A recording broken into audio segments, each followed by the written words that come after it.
JSS daily vlogs మన family members అందరికీ hi అండి.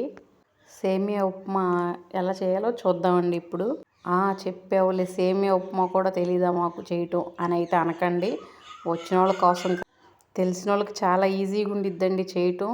వంట రాని వాళ్ళకైతే అది చాలా కష్టం అనిపించిద్దండి. ఈ జనరేషన్లో పిల్లలు చదువు అయిపోయిన వెంటనే పెళ్ళిళ్ళు చేస్తున్నారండి.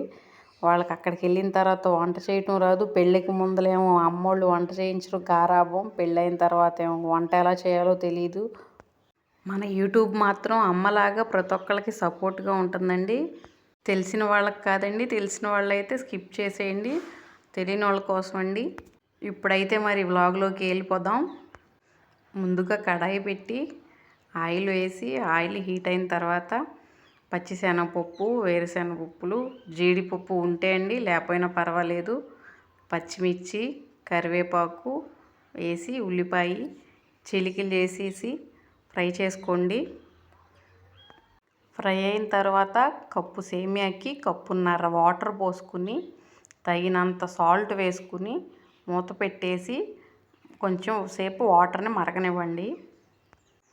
వాటర్ మరిగిన తర్వాత సేమియా వేసేసి కలిపేసి సిమ్లో పెట్టేసి మూత పెట్టి ఒక 5 మినిట్స్ అలా ఉంచేయండి.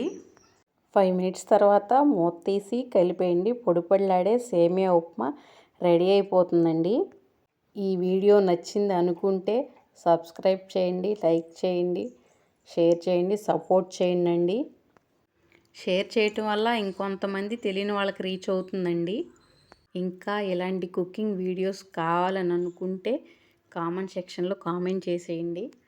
మీరు కామెంట్ చేసిన దాన్ని బట్టి కుకింగ్ వీడియోస్ పెడతానండి. ఈ వీడియో ఎలా ఉందో కూడా కామెంట్ చేయండి. మరిన్ని వీడియోస్ కోసం జేఎస్ఎస్ డైలీ వ్లాగ్స్ చూడండి. బాయ్.